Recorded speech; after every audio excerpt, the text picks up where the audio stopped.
కృష్ణం వందే జగద్గురు. జై గురుదేవ. ఏమి చెప్పనురా ఓ మాయ జీవా, ఏమి చెప్పనురా. భూభ్రమణాన్ని బట్టి సమయము కాని, సమయాన్ని బట్టి భూభ్రమణమా. ఆత్మను బట్టి జాతి వర్ణ మత కుల దేశ ఆశ్రమ సాంప్రదాయాలు కాని, వీటిని బట్టి ఆత్మయా. వ్యవహారిక సత్యం పారమార్థిక సత్యముగా చలామణి అవుతున్న ఎడలా శాంతి ఆనందము దక్కునా.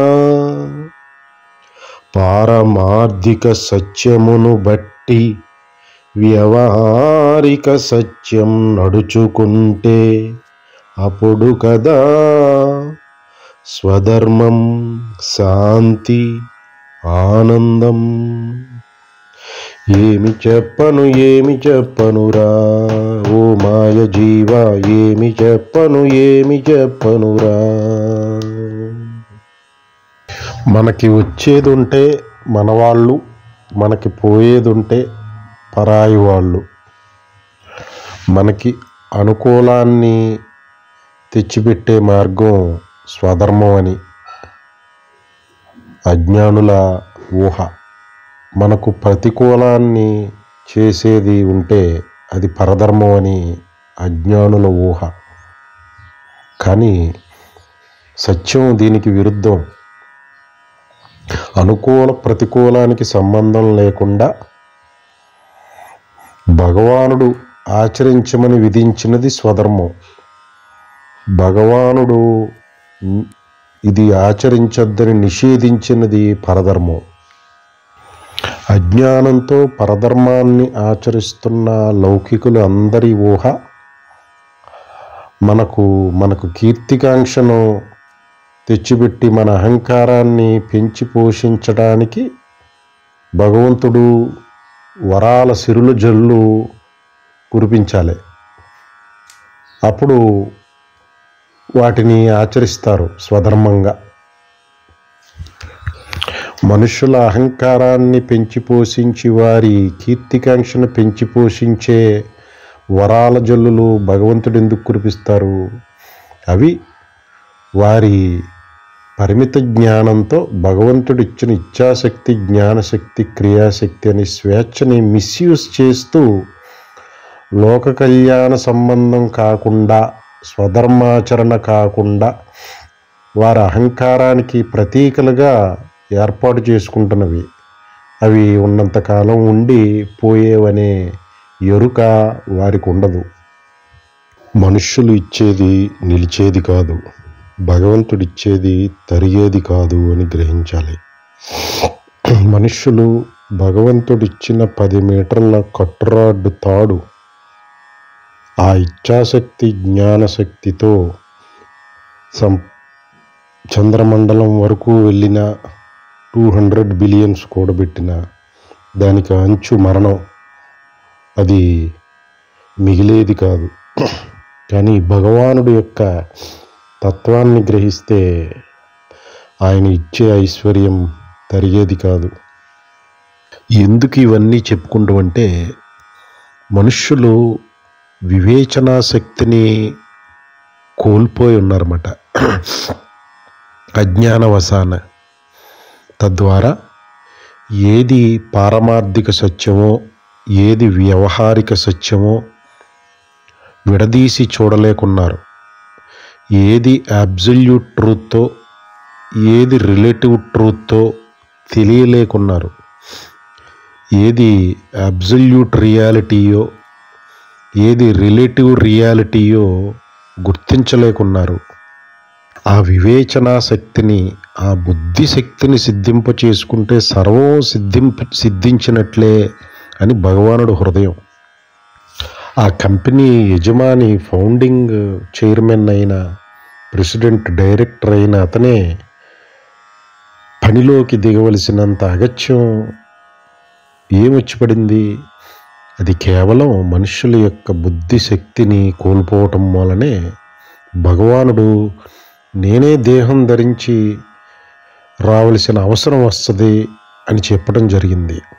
దానిని వివరంగా కాస్త దానికి యొక్క కారణాలను కనుక గమనించి చూసే ప్రయత్నం చేస్తే, వివరంగా ఒక ఉదాహరణతో చూసే ముందు గ్రహించవలసింది ఏంటంటే, భగవానుడు హృదయం అంతా మనల్ని తాత్కాలిక ఆనందం కాదు నిత్యానందమయుల్ని చేయాలని, చెప్తే మన సర్వస్వాన్ని దోచేసుకుని మన కన్వీనియన్స్ సుఖాన్ని దోచుకుని రాయిలాగా పడవేయటానికి కాదని ముందు విశ్వసించాలి.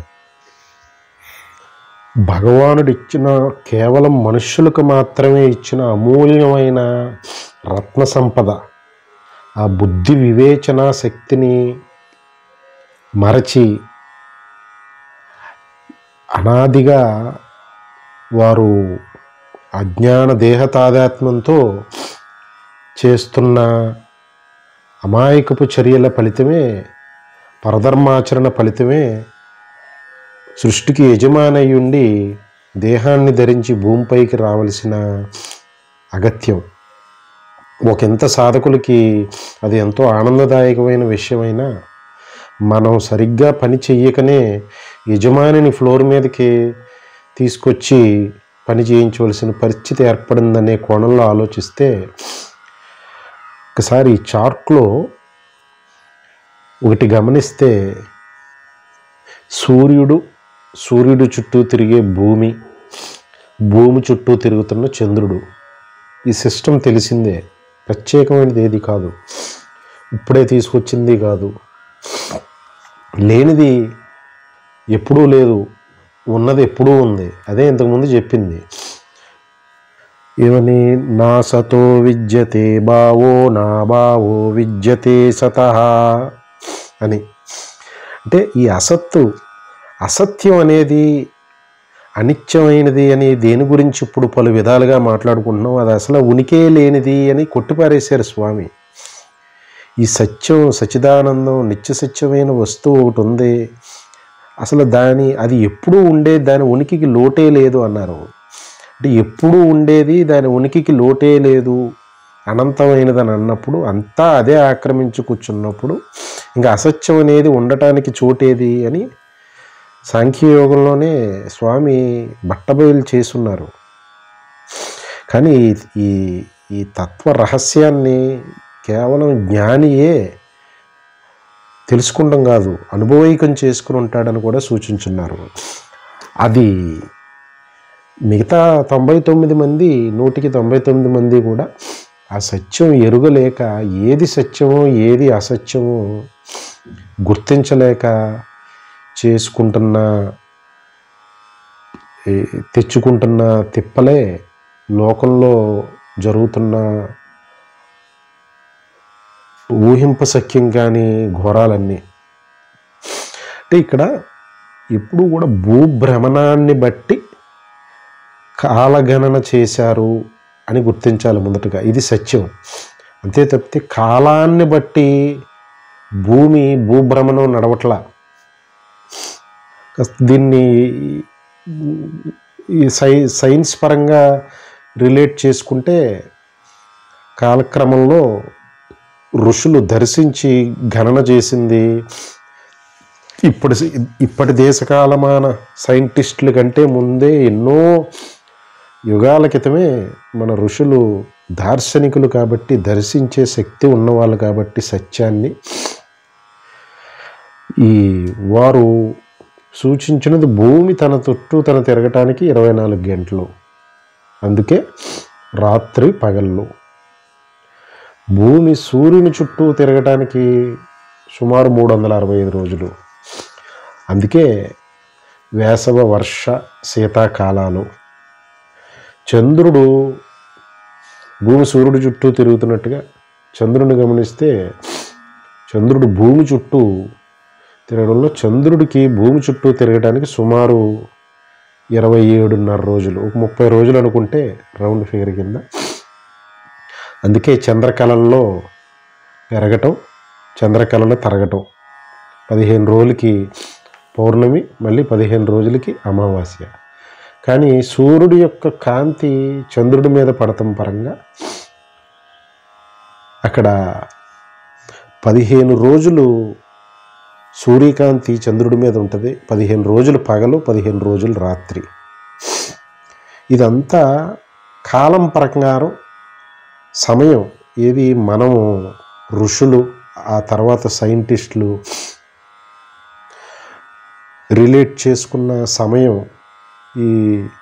ఈ ప్రపంచంలో ఒక మెటీరియలిస్టిక్ హ్యూమన్ సిస్టమ్, ఆ వ్యవస్థ నడవటానికి ఒక టైం సిస్టమ్ని డెరైవ్ చేయడం జరిగింది. దీనికి దేన్ని ఆధారంగా చేసుకుని డెరైవ్ చేశారు? భూమి సూర్యుడు చుట్టూ తిరుగుతున్న దానికి సమయం, తన చుట్టూ తాను తిరుగుతున్న దానికి సమయం, చంద్రుడు భూమి చుట్టూ తిరుగుతున్న సమయం ప్రధానంగా ఈ కోణాల్లో డెరైవ్ చేయడం జరిగింది. ఇక్కడ గ్రహించవలసింది ఏంటంటే వివేచనతో సూర్యుడు, భూమి, చంద్రుడు అనేది అబ్సల్యూట్ ట్రూత్.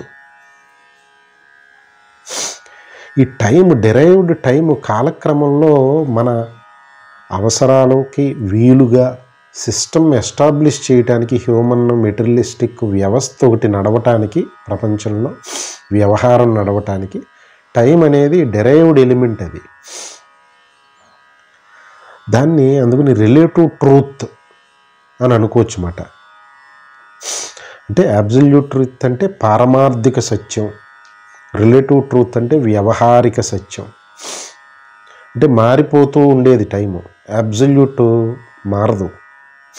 రిలేటివ్ అనేది ఇంకో దాని పక్కన పెట్టి చూస్తే ఇది మార్పుకి గురవుతుంది అన్నమాట. ఇది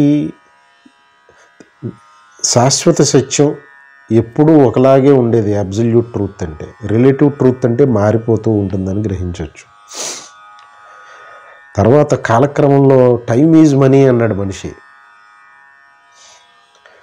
అంటే ఎంత అమాయకత్వం, how foolish to call time is money. అంటే ఇది వ్యవహారిక సత్యం ప్రకారం సత్యంగానే, అంత తప్పట్టక్కర్లేదు. కానీ అబ్సల్యూట్ ట్రూత్ కాదు అని అంటూ వ్యవహారిక సత్యం అని అన్నప్పుడు ఈ మెటీరియలిస్టిక్ థింగ్స్ తప్పు పట్టవలసిన అవసరం లేదు. కానీ అది అబ్సల్యూట్ ట్రూత్ అంటే మటుకి అది కాదు అని అంటదన్నమాట ఈ పరమసత్యం నుంచుని. ఎందుకంటే అది ఒక పరమసత్యం, శాశ్వత సత్యం ఎప్పుడు ఒకటి నుంచుని ఉంది. దేన్నైతే గాడ్ అంటున్నాము, దేన్నైతే ఆత్మని అంటున్నాము, అది అబ్సల్యూట్ ట్రూత్ అనుకుంటే, ఇప్పుడు ఈ విషయంలో సూర్యుడు, భూమి, చంద్రుడు అనేది అవి ఎప్పటికీ అక్కడ అలా ఉంటూ ఉన్నవి. దాటి బేసిస్ మీద derived element time. Absolute truth, పారమార్థిక సత్యం ఆ సూర్యుడు, భూమి, చంద్రుడు. ఈ సన్నివేశంలో డెరైవ్డ్ ఎలిమెంట్ టైం ఏమో రిలేటివ్ ట్రూత్, వ్యవహారిక సత్యం అయింది. ఇక్కడ ఈ టైమ్ ఈజ్ మనీ అని కాలక్రమంలో అంటంతో దాన్ని రిలేటివ్ ట్రూత్ కింద మాట్లాడి అంత ఎరుకుతో రిలేటివ్ ట్రూత్ అనే ఎరుకుతో ఉంటే సరిపోను. కానీ కాలక్రమంలో ఈ మనిషి యొక్క వివేచన శక్తి కోల్పోయి చూసిన దాన్నే సత్యమని నమ్మటం, విన్నదాన్నే సత్యమని నమ్మటంతో దర్శించే శక్తి కోల్పోవటం మూలానే ఈ రిలేటివ్ ట్రూత్ని రియాలిటీ, సత్యం అని అనటంలో ప్రమాదాలు జరుగుతూ వచ్చినాయి, ఇప్పటికీ జరుగుతూనే ఉన్నాయి. దానికే భగవంతుడు భగవద్గీతని అంత విస్తారంగా చెప్పడం జరిగింది. ముందు చూసినట్టు భారతంలో యుద్ధభూమిలో చెప్పింది కాదు ఇది. భగవానుడు ఇంతకుముందు కల్పాంత కాలాల క్రితమే సూర్యుడికి అప్పటి నుంచి పరంపరాగతంగా వస్తూనే ఉంది. కానీ స్వామి అప్పటికే మహాభారత సంగ్రామంలో స్వామి చెప్పటానికి మొదలుపెట్టిన నాటికే అర్జునుడు అన్న మాట ఏంటి, కాలక్రమంలో ఇది లుప్తం అయిపోయింది అన్నారు. అంటే ద్వాపర యుగం నాటికే పరంపరాగతంగా గురు పరంపరాగతంగా వస్తున్న ఈ యోగ విద్య ఎక్కడో చైన్ బ్రేక్ అయింది లేదా డైల్యూట్ అయింది అని గ్రహించాలి. ఆ ద్వాపర యుగం నాటికే భగవానుడు అర్జునుడితో నేను ఎప్పుడో సూర్యుడికి చెప్పింది, తను మనుగు చెప్పింది, ఇక్షాకు చెప్పింది కాలక్రమంలో లుప్తమైందని చెప్తే ద్వాపర యుగం నాటికే లింక్ బ్రేక్ అయితే ఇంక ఇప్పుడు పరిస్థితులు చెప్పుకోవాలా, ఎంత డైల్యూట్ అయిపోయి ఉంటుంది. బ్రేక్ అవటం అనేది ఉండదు. కారణం భగవంతుడు వాగ్దానం చేసున్నారు ఇక్కడ, యదా యదాహి ధర్మస్య అని. పైగా గురుగీతలో ఈశ్వరుడు శాసనం, గురువు సమాగము సమయానుకూలంగా ఉత్తమ శిష్యుడికి లభించి తీరుతుందని. ఈ వాగ్దానాలు, ఈ భగవంతుడి యొక్క వాగ్దానం అనాదిగా కొనసాగుతూ వస్తుంది. కానీ దేశకాలమాన పరిస్థితులను బట్టి అది ఒకంత బాగా డైల్యూట్ అయిపోయింది అని భావించవచ్చు. లింక్ బ్రేకేజ్ అవ్వటం అనేది ఉండదు, భగవంతుడు వాగ్దానానికి భంగం కలుగుతుంది అప్పుడు. కాకపోతే ఒకానొక దేశకాలమాన పరిస్థితుల్లో సుమారు 100-150 సంవత్సరాల క్రితమే దత్తాత్రేయ స్వామి అవతారాలు పలు అవతారాలు ఏకకాలంలో సంచరించింది.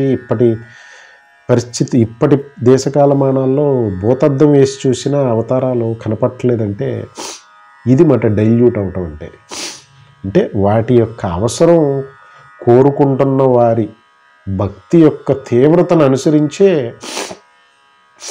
ఆ భగవంతుడు భూమి మీదకి అవతారం ధరించవలసి వచ్చిన, సద్గురు రూపంలో సాధకుడిని ఉద్ధరణకు వచ్చిన, అది వారి వారి సాధనా తీవ్రత, భక్తి యొక్క శక్తి తీవ్రతను ఆధారంగానే వారి యొక్క హృదయం ద్రవించి అవతారం రూపంలో, సత్పురుషుల రూపంలో మనకి భూమికి మేలు జరుగుతుంది. అంటే దీన్ని బట్టి గ్రహించవలసింది ఏంటి?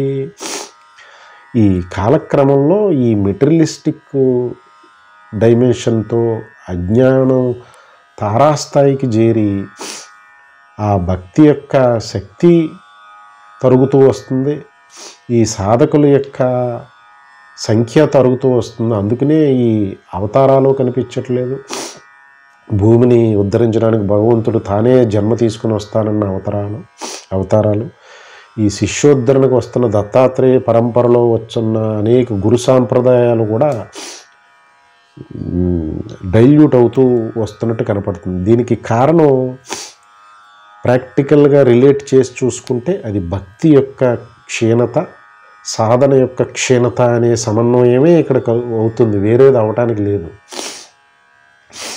అందుకని ఇప్పటి దేశకాలమాన పరిస్థితుల్లో ప్రతి గుళ్ళు చాలా బిజీగానే ఉంటున్నాయండి, కిటకిటలాడుతున్నాయి. అన్ని క్షేత్రాలు భక్తులతో కిటకిటలాడిపోతున్నాయి. భక్తి లేదంటారు ఏంటంటే అది బహుశా భక్తి కాదేమో. ఇక్కడ స్వామి సూచించిన, ఇంతకుముందు చెప్పారు కృష్ణుడితో అర్జునుడితో, నువ్వు నా భక్తుడు కాబట్టి అని. అంటే అవిభక్తుడే భక్తుడు. ఎవరైతే భగవంతుడి యొక్క కరుణను పొందడానికి అనన్య భక్తితో ఏ విధమైన కోరిక లేకుండా, ఏ విధమైన కారణం లేకుండా అహేతుకంగా పరమ భక్తితో కేవలం ఆయన కరుణనే పొందాలి అని జీవితాన్ని యజ్ఞమయం చేసుకుంటున్న వాడి యొక్క భక్తియే శక్తివంతమైనది. అటువంటి భక్తి స్వామి సూచించింది. అటువంటి భక్తి యొక్క శక్తి భగవంతుడిని దింపుద్ది భూమి మీదకి. సాధకుడు జ్ఞాన సాంఖ్యయోగి ఆ జీవిత లక్ష్యాన్ని, స్వస్వరూప ప్రాప్తిని పొందడానికి అతను పడే పరితపన సద్గురువుని దొరికేలా చేస్తుంది. అదే గురుచరిత్ర రహస్యం. గురుచరిత్ర కేవలం సద్గురు సమాగమం గురించి ఆ పరితపన పడుతున్న సాధకులు చేస్తూ ఉంటారు. కారణం అది తప్పక గురువు దగ్గరికి చేరుస్తుందని అనాదిగా విశ్వాసం. అది జరుగుతూ ఉంది కూడా. అంటే ఆ భక్తి యొక్క శక్తి, సాధన యొక్క తీవ్రతే భగవంతుడి అవతారానికి, సద్గురువు యొక్క సమాగమానికి కారణం అని గ్రహించవలసి ఉంటుంది. అది ఇప్పుడు భగవంతుడి అవతారాలు, సద్గురువు యొక్క సమాగమం జరగట్లేదంటే భక్తి తీవ్రత, సాధన తీవ్రత కొరవడిందని స్పష్టపరచుకోవచ్చు. అందుకని ఆ గురు పరంపర ఏకకాలంలో దత్తాత్రేయ మూర్తులు భూమి మీద నడయాడినట్టుగా మరలా నడయాడింపజేసుకోవాలంటే మనందరి సాధన తీవ్రం అవ్వాలి. భక్తి నిజమైన అవిభక్త భక్తి, అహేతుక భక్తి, ఆ శక్తి భగవంతుని భూమి మీదకి దించాలి. అప్పుడు కదా ఇప్పటి అయోమయ అస్తవ్యస్త ఘోరాది ఘోరమైన ఇప్పటి దేశకాలమాన పరిస్థితుల్లో ప్రమాదాల బారి నుంచి మనల్ని రక్షించే శక్తి యొక్క అండ మనకి. అంటే ఇక్కడ గ్రహించవలసింది ఏంటంటే రిలేటివ్ ట్రూత్ని రియాలిటీ అంటాం మొదలుపెట్టేశాడు మనిషి కాలక్రమంలో అజ్ఞానం మూలాన్ని. ఇక్కడ ఏంటి, ఈ టైము, మనీ ఇవి మనుష్యులు వారు కల్పించినవి. ఇవి వేరేజ్ అదర్ డైమెన్షన్ సూర్యుడు, భూమి, చంద్రుడు ఇవన్నీ మనుష్యులు కల్పించినవి కాదు. అవి అందుకే మనుష్యులు ఇంతకుముందు అనుకున్నట్టు భగవంతుడు నా యొక్క శక్తి త్రిగుణాల చేత గుణ విభాగం చేత మొత్తాన్ని నడుపుతుంటే నేను కర్తనే అంటానికి నువ్వు ఎలా సరిపోతావని పదే పదే ప్రశ్నిస్తున్నారు స్వామి. ఆయనకి అంత అగత్యం ఏం పట్టింది? యజమాని అయి ఉండి ఆ కంపెనీలో పనిచేసే ఒక యూనిట్ హెడ్ కంపెనీని తనదని క్లెయిమ్ చేస్తే ఆ యజమాని దిగొచ్చి నీదని ఎలాగంటావయ్యా, ఇది నేను ఫౌండింగ్ చైర్మన్ని, ఈ సంస్థనంతా నా చేతుల మీదుగా అభివృద్ధి చేశాను అని చెప్పుకోవలసిన పరిస్థితి ఇది. భగవానుడు కాబట్టి, ఆధ్యాత్మిక వ్యవహారం కాబట్టి అంత ఓపిగ్గా యోగ విద్య ద్వారా నేను సత్యం, నువ్వు అసత్యం, నీ అజ్ఞానం మూలాని సత్యం తెలుసుకుంటే నీవు నేను ఒకటే అని పరితపన పడతా ఇంత యోగ విద్యని మనం యజమాని అని క్లెయిమ్ చేసుకుంటున్న జీవులకి ఇంత ఓర్పుతో ఈ యోగ విద్యను అందిస్తున్నారు. యోగ విద్య పరమార్థం అంతా నువ్వు నా రాజ్యంలోకి నా వలన వచ్చి నా రాజ్యాన్ని నీదంటున్నావయ్యా అని వినయంగా చెప్పుకుంటున్నారు యోగ విద్య ద్వారా స్వామి. అంతే. భౌతిక జగత్తులో అయితే అంత ఓర్పుతో చెప్పడా చైర్మన్. ఇంకా ఆ వ్యవహారం తెలిసిందే. ఇంకా అది దాని ఏ తారాస్థాయిలో ఉంటుందో. అక్కడ రెండు ఉన్న స్థితి కాబట్టి దెబ్బలాటలు కొట్లాటలు ఆ యూనిట్ హెడ్కి చైర్మన్కి. ఇక్కడ స్వామి మొత్తుకునేదంతా ఉన్నది ఒకటే అంతే, నువ్వు రెండని బయలుదేరేవేంటయ్యా అని చెప్పి వాడు అజ్ఞాన్ని ఊరడించుకుంటున్నారు. స్వామి యొక్క కణాన్ని ఆయనే సముదాయించుకుంటున్నారని గ్రహించాలి.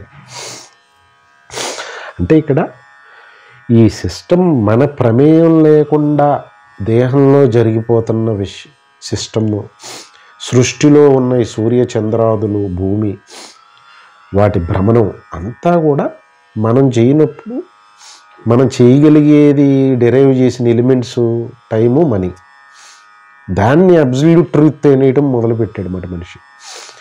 Reality absolute truth sun, earth, moon, ఈ సిస్టమ్ అంతా ఆ భగవానుడు తన శక్తి అయిన అమ్మవారి యొక్క త్రిగుణాల చేత నడవబడుతుంది. అది అనాదిగా ఎక్కడ తూచా తప్పకుండా ఒక్క క్షణకాలం ఇంతకాలం నుంచి ఆ డెరైవ్ చేసిన టైము ప్రూవింగ్ రైట్ అవుతుందంటే అది భగవానుడు అమ్మవారు అంత యాక్యురేట్గా వాళ్ళు ఎస్టాబ్లిష్ చేసిన సిస్టమ్ని వారిని రన్ చేస్తున్నారు. లేదంటే మన టైము ఈరోజు పనిచేసి రేపు ఫెయిల్ అయిపోను. అనాదిగా ఈ టైం సిస్టమ్ నడుస్తుందంటే అది మనం డెరైవ్ చేసుకున్న టైం సిస్టమ్ ఇంత యాక్యురేట్గా నడుస్తుందంటే అబ్సల్యూట్ ట్రూత్ అంత యాక్యురేట్గా నడుస్తుంది. కాబట్టి భూమి, సూర్యుడు, చంద్రుడు, సూర్యుడు చుట్టూ భూమి, భూమి చుట్టూ చంద్రుడి యొక్క భ్రమణం అంత యాక్యురేట్గా నడుస్తుంది అనటానికి భగవంతుడు అమ్మవారు తన స్వధర్మాన్ని ఎంత శ్రద్ధతో ఓర్పుతో నిర్వహిస్తున్నారో, తన విశ్వదేహ నిర్వహణ ఎంత చక్కగా నిర్వహిస్తున్నారో అదే కదా స్వధర్మం అనే దానికి నిదర్శనం. మన టైం సిస్టమ్ అనాదిగా మనం డెరైవ్ చేసిన దగ్గర నుంచి, ఋషులు డెరైవ్ చేసిన దగ్గర నుంచి, ఆ తర్వాత ఇప్పటి శాస్త్రవేత్తలు దాన్ని ఆచరిస్తున్న దగ్గర నుంచి ఎక్కడ ఫెయిల్ అవ్వలేదు ఇది. అంటే డెరైవ్డ్ ఎలిమెంట్ అయిన రిలేటివ్ ట్రూతే, వ్యవహారిక సత్యమే ఇంత యాక్యురేట్గా పనిచేయడంతో మనిషి అహంకారం తల పొగరు నెత్తికి ఎక్కేసింది అన్నమాట. నేను డెరైవ్ చేసిన టైం సిస్టమ్ అంత యాక్యురేట్గా పనిచేస్తుంది కాబట్టి ఇది నా మేధావితనమే, నా జ్ఞానమే, ఇది నా తెలివితేటలే, ఇంకా నా అంతటి వాడిని నేను అని చెప్పి వెంటనే ఇంకా టైం బంద్ చేయడంతో టైం ఈజ్ మనీ, మనీ కూడా దానికి ఇంకా లోతుల్లోకి వెళ్తే స్వామి ముందు వర్ణాశ్రమాల అప్పుడు దీని గురించి చాలా ప్రస్తావిస్తారు. ఒక సిస్టమ్ నడవటానికి వ్యవహారిక సత్యం అది స్వామి యొక్క లీల అనుకుంటే ఏ గొడవ లేదు. కానీ అజ్ఞానంతో కాలక్రమంలో మనుషులు ఈ రిలేటివ్ ట్రూత్ని పెంచుకుంటూ పోయి టైం నుంచి మనీ, మనీ నుంచి ఈ ఒక చెట్టు నుంచి కోసుకున్న పండు తిని ప్రవహించే నీరు తాగితే నడిచిపోయే సిస్టమ్ని ప్రజలు పెరుగుతుంటే వారి అవసరాలు తీర్చడానికి ఈ పంటలు, పరిశ్రమలు, ఈ ప్రొటెక్టివ్ రిస్క్ ట్రాన్స్ఫర్ మెకానిజమ్స్ అయిన ఇన్సూరెన్సు, ట్రాన్సాక్షన్స్ ఓరియంటెడ్ అయిన బ్యాంక్స్, ఇంకా వ్యవహారాన్ని నడుపుకోవటానికి ఈ ఒక వస్తు మార్పిడి విధానం నుంచి ఏదో ఒక ప్రేరణ ఉండాలి సిస్టమ్ రన్ అవ్వడానికి, మనుషులు పనిచేయాలంటే అని చెప్పి ఆ వర్ణాశ్రమాలు ఒక మనీ అనే ఒక ప్రేరణనిచ్చే ఒక ఎలిమెంట్ మధ్యలో పెట్టి అది ట్రాన్సాక్షన్స్కు వాడి పెట్టుకున్న సిస్టమ్ ఈ రిలేటివ్ ట్రూత్ వల్ల, ఈ వ్యవహారిక సత్యం వల్ల పారమార్థిక సత్యం అయిపోయి కూర్చుందన్నమాట. ఇప్పుడు మనుషుల యొక్క అజ్ఞానం, ఆ వివేచన శక్తిని కోల్పోవడం వలన. అంటే ఇక్కడ గ్రహించవలసింది absolute truth is established and being run very accurately by Atman. అదే పరమసత్యం.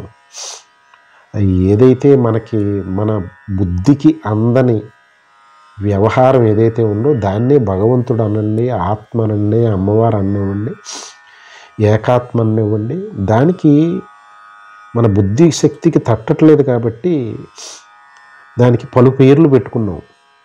అది మనం అయితే ఆ అబ్సల్యూట్ ట్రూత్ని క్రియేట్ చేసిన వాళ్ళం కాదు, దాన్ని నడుపుతున్న వాళ్ళం కాదు. కనీసం అంతవరకన్నా ఒప్పుకుంటే మనుషులు ఇంకొంతకాలం అయ్యాక వచ్చి ఆ సోలార్ సిస్టమ్ అంతా మేము కనిపెట్టిన టైము, మనీ మూలానే నడుస్తుంది, మేము లాంచ్ చేసిన రాకెట్ల మూలానే నడుస్తుందని కూడా అంటారేమో కొంతకాలానికి. ఈ అజ్ఞానం ఇంకా తారాస్థాయికి చేరే అహంకారం. అంటే ఈ absolute truth is by Atman, for Atman. Relative truth is by humans, for humans. ఇక్కడ బై ఆత్మన్, ఫర్ ఆత్మన్ అంటే ఈ విశ్వదేహానికి ఆయన పోషించుకుంటూ అందులో అంతర్భాగమైన మన గురించి కూడా ఏర్పాటు చేసింది ఈ విశ్వ సంబంధమైన సిస్టమ్ అంతా, సోలార్ సిస్టము, ఆ భ్రమణం, ఇదంతా. దాని నుంచి ఈ భూమి మీద కాలక్రమంలో సొంత కుంపటి అజ్ఞానవశాన తన యొక్క సొంత గూటు ఎక్కడి నుంచి వచ్చాడో మరిచిన జీవుడు తనకిచ్చిన 10 మీటర్ల ఇచ్ఛాశక్తి, జ్ఞానశక్తి అనే కట్టురాడ్డుకి కట్టబడిన తాడుతో అది మహా అనంతమైన పరిధి కలదని భ్రమలో పడి తన యొక్క పరిమిత జ్ఞానం, పరిమిత శక్తిని అపరిమితం, అనంతం అని భ్రమలో పడి రిలేటివ్ ట్రూత్ని అబ్సల్యూట్ ట్రూత్ అనేసుకుంటాం. ఇంకా అది అలా కొనసాగుతూ వచ్చేసింది అన్నమాట. అది దీన్ని మనసులో పెట్టుకుని ఇప్పుడు పక్కనున్న చార్ట్ని కనుక గ్రహిస్తే, కాస్త ముందుకెళ్ళే ముందు ఇప్పటి ఈ ఉదాహరణనే గమనిస్తే, ఎందుకు రిలేటివ్ ట్రూత్ అంటారంటే అది ఎప్పుడూ ఒకేలా ఉండదు, మారిపోతూ ఉండేది. రెండిటి మధ్యన జరిగే ట్రాన్సాక్షన్ పరంగా ఉంటుంది. అది అబ్సల్యూట్ ట్రూత్ అంటే అది ఎక్కడ పెట్టినా ఏ దేశ కాలాల్లో అయినా ఒకేలాగా ఉంటుంది. అది మరి ఈ భూమి మీద భూభ్రమణాన్ని బట్టి లెక్కించిన టైము భూమికి 12 గంటలు పగలు 12 గంటలు రాత్రి అని చెప్తే, మళ్ళీ ఇదే టైము సిస్టమ్ని చంద్రుడి దగ్గర తీసుకెళ్తే 15 రోజులు పగలు 15 రోజులు రాత్రి అయిపోయింది. మరి 12 గంటలే పగలు అని చెప్పి మనిషి అంటాం ఎప్పటి వరకు సత్యం? అది ఈ భూమి మీదనే. 12 గంటల రాత్రి అనేది సత్యం ఈ భూమి మీదనే. టైం సిస్టమ్ అదే. అది అది అనాదిగా అది ఎందుకు అహంకారం పెరిగిపోయిందంటే ఈ సైంటిస్ట్కి ఇది ఇది ఈ relative truth system prove to be right. దానికి కారణం ఆ భూమి సూర్యుడు సహకారం మూలనే. అందులో ఏ విధమైన మార్పు రాకపోవటం ఆ భ్రమణంలో మూలానే ఈ డెరైవ్ చేసిన ఎలిమెంట్ రైట్ నడుస్తుంది. ఇది సత్యం యొక్క శక్తి. దాని నుంచి ఏం డెరైవ్ చేసినా అది అంత యాక్యురేట్గా నడుస్తుంది. కానీ అది దాని నుంచి సత్యం మూలానే డెరైవ్ చేసిన ఎలిమెంటు ఇది దీని అంతటా అది సత్యం కాదు. ఈ డెరైవ్డ్ ఎలిమెంట్ రిలేటివ్ ట్రూత్ కానీ అబ్సల్యూట్ ట్రూత్ ఎలా అవుతుంది అని స్వామి మొత్తుకుంటాం. కానీ మనుషుల అజ్ఞానం రిలేటివ్ ట్రూత్ వాళ్ళు చూసింది దర్శించింది ఈ టైమే పరమసత్యం అంటాడు. ఇప్పుడు వీళ్ళ టైము పరమసత్యం అవుతూ ఉండడానికి కారణం ఆ అబ్సల్యూట్ ట్రూత్ అలా నడుచుకుంటుంది అనాదిగా. కాబట్టి ఈ టైము వీళ్ళు కనిపెట్టిన దగ్గర నుంచి అంత యాక్యురేట్గా సిస్టమ్ పనిచేస్తుంది. అంత మాత్రానే ఇది పరమసత్యం కాదు. ఇది పరమసత్యం అబ్సల్యూట్ ట్రూత్. భూభ్రమణం ఆ సూర్యుడు అంత యాక్యురేట్గా నడుస్తున్నాయి. ఇది అమ్మవారు స్వామి నిర్వహిస్తున్న స్వధర్మం. వారు అంత యాక్యురేట్గా నిర్వహించి స్వధర్మాన్ని ఆచరించండి అయ్యా, అజ్ఞానం పోయి మా అంతటి వారు అవుతారంటే ఇవి నేను డిరైవ్ చేసిన టైమే సత్యం అన్న తీరును ఉందన్నమాట మనుషుల యొక్క తీరు. మరి చంద్రుడి దగ్గరికి వెళ్ళేటప్పటికి 12 గంటలు భూమి మీద పగలు 12 గంటలు రాత్రి తేలిపోయింది. అక్కడ 15 రోజులు పగలు 15 రోజులు రాత్రి అయిపోయింది. చంద్రుడి దగ్గరికి వెళ్ళి మరి ఈ పగలకి 12 గంటలు రాత్రికి 12 గంటలు అని చెప్పి ఒక శిలాశాసనం రాసేస్తే చంద్రుడి దగ్గరికి వెళ్ళేటప్పటికి ఈ టైం సిస్టమ్ ఎగెనిస్ట్ చంద్రుడు వచ్చేటప్పటికి ఆ పగలు రాత్రి యొక్క డ్యూరేషన్ మారిపోయింది. భూమి దగ్గరికి ఈ టైం సిస్టమ్ ఇక్కడ పక్కన పెట్టేటప్పటికి ఇక్కడ 12 గంటలు పగలు రాత్రి వచ్చింది. మరి ఆ సూర్యుడు వెలుగు భూమి మీద 12 గంటలకి 12 గంటల పాటు సూర్యుడు వెలుగు పడటం, 12 గంటల పాటు సూర్యుడు వెలుగు పడకపోవటం వల్ల రాత్రి వస్తుంటే చంద్రుడికి 15 రోజులు పాటు సూర్యుడు వెలుగు పడటం మూలానే అక్కడ పగలు 15 రోజుల పాటు వెలుగు లేకపోవటం వల్ల చీకటి ఉంటుంది. మరి టైం సిస్టమ్ యొక్క ట్రూత్ అబ్సల్యూట్ అయితే అది ఎప్పుడూ ఒకేలాగా పనిచేయాలి. భూమి దగ్గరికి వచ్చేటప్పటికి ఒకలాగా ఉంటుంది, చంద్రుడి దగ్గరికి వచ్చేది ఉంటుంది. అబ్సల్యూట్ అంటే ఎప్పుడూ ఒకేలా ఉండేది. మరి ఇక్కడ అబ్సల్యూట్ ఏది, రిలేటివ్ ఏది అంటే మార్పు చెందేది రిలేటివ్ ట్రూత్. స్వామి భగవద్గీత అంతా రిలేటివ్ ట్రూత్ను పట్టుకుని అబ్సల్యూట్ ట్రూత్ అనుకుంటున్నారయ్యా, దాంట్లో నుంచి బయటపడండి. ఈ యోగం అంతా దానికే, ఇంత మాత్రం చేయండి చాలు అని చెప్పి ప్రతి చోట ఫలశ్రుతులే చెప్పేస్తున్నారు స్వామి. మనుషులకి ఆ ఫలశ్రుతి చెప్పకపోతే కనీసం ఆయన ముఖం కూడా చూడమని పాపం. కర్మయోగానికి ఫలశ్రుతి చెప్తున్నారు, జ్ఞానయోగానికి ఫలశ్రుతి చెప్తున్నారు. అడుగు అడుగుని మనల్ని అట్రాక్ట్ చేసి ఆ చైర్మన్ యూనిట్ హెడ్ వచ్చి కంపెనీ నాదని క్లెయిమ్ చేస్తే అంత బతిమాలవలసిన అవసరం ఉంది. He has all right to prove him that is wrong అని భగవానుడు. అక్కడ 2 ఉన్నాయి, చైర్మన్ వేరు ఆ యూనిట్ హెడ్ వేరు, ద్వైత భావంలో ఉన్నారు అజ్ఞానం మూలన. అప్పుడు అది రిలేటివ్ ట్రూత్. అది ఎవరి భావనను ఒప్పుకోరు, ఎవరిది రైట్ ఎవరిది వారే రైట్ అని వాగ్యుద్ధాలు జరుగుతాయి. అది తెవలన పంచాయతీ. అందుకని రిలేటివ్ పంచాయతీల్లోకి వెళ్ళి ఏ లాభం లేదన్నమాట. కానీ ఇక్కడ అబ్సల్యూట్ ట్రూత్ భగవానుడి యొక్క విశ్వదేహంలో అంతర్భాగమైన ఒక కణం తాను సామంతరాజయుండి చక్రవర్తి కింద ప్రకటించుకుని వ్యవహారం నడుపుతుంటే ఈ అజ్ఞాని యొక్క పరిమిత శక్తి పరిమిత జ్ఞానంతో ఇతను చేస్తున్న చైల్డ్స్ ప్లే లాగా ఉంది భగవంతుడికి ఇది. మరి ఆయన నియంతలాగా వ్యవహరించకుండా ఆటోక్రటిక్గా డెమోక్రటిక్గా వ్యవహరిస్తున్నారు కాబట్టి మనుషుల యొక్క చేష్టలు నడుస్తున్నాయని గ్రహించవచ్చు. ఇంతటి మహా సూర్యమండలాన్ని భూభ్రమణాన్ని చంద్రుడు భ్రమణాన్ని నడుపుతున్న మహాశక్తి మనుషుల యొక్క అజ్ఞానాన్ని పిగిలించాలంటే ఇలా గిల్లి లాగేయచ్చు కదా. మన కళ్ళెదురుగుండా మనుషులకి చీమలు అవి నీళ్ళల్లో కొట్టుకుపోతుంటే ఏ విధమైన ప్రాధాన్యత ఇవ్వట్లేదు కదా. మరి అటువంటి ఇంతటి మహావిశ్వంలో ఈ ప్రపంచం ఎంత, అందులో ఈ దేశం ఎంత, దేశంలో రాష్ట్రం ఎంత, రాష్ట్రంలో ఊరెంత, అందులో మనం ఎంత, చీమక నల్లులం కదా. ఎందుకు ఆ మహాశక్తి అంత స్పేర్ చేస్తుంది మనల్ని? ఆయన దేహంలోని అంతర్భాగమైన కణాన్ని సముదాయిస్తున్నారు. ఆయన సాకుతున్నారన్నమాట. నియంతలా కాకుండా ఒక ఉదారమైన బ్రాడ్ మైండ్తో. అది భగవంతుడు కరుణ. దాన్ని గ్రహిస్తే రిలేటివ్ ట్రూత్ని అబ్సల్యూట్ ట్రూత్ అంటాం మానితే జీవితం ధన్యమైపోయినట్టే. మహాభారత ఇతిహాసం జరుగుతున్నంత కాలం ఉన్న కృష్ణ భగవానుడికి మరి దొరికిన ఉత్తమ శిష్యుడు ఎవరూ లేరు. యుద్ధరంగంలో అర్జునుడు తప్ప, దొరికిన అర్జునుడు తప్ప. అంటే ఇంతటి మహాగ్రంథం మహాయోగం మరి ఎందుకు చెప్పినట్టు అంతకుముందు భారతకాలం పొడుగునా పరధర్మాచరణ జరుగుతూనే ఉంది. గొప్ప గొప్ప భీష్ముడు, ద్రోణుడు, కర్ణుడు వీళ్ళందరి దగ్గర నుంచి. మరి ఆయన నోరు విప్పి ఎప్పుడు చెప్పలేదే.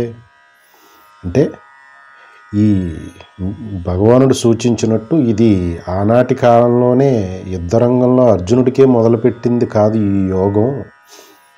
అనాదిగా సూర్యుడికి నేను బోధించిన దగ్గర నుంచి పరంపరాగతంగా అందుతూనే ఉంది. మధ్యలో లుప్తమైనా మళ్ళీ ధర్మం సుస్థిరం అవ్వటం, నేను జన్మ తీసుకుని సూచించటం ద్వారా ఇది చెప్పి పెట్టారు. దీనివైపు దృష్టి జీవులకి వారి జన్మ చక్ర పరంపరలో ఎప్పుడో ఒకనాటికి ఇటువైపు తొంగి చూస్తారు. అప్పటికి ఈ యోగం అక్కడే ఉంటుంది.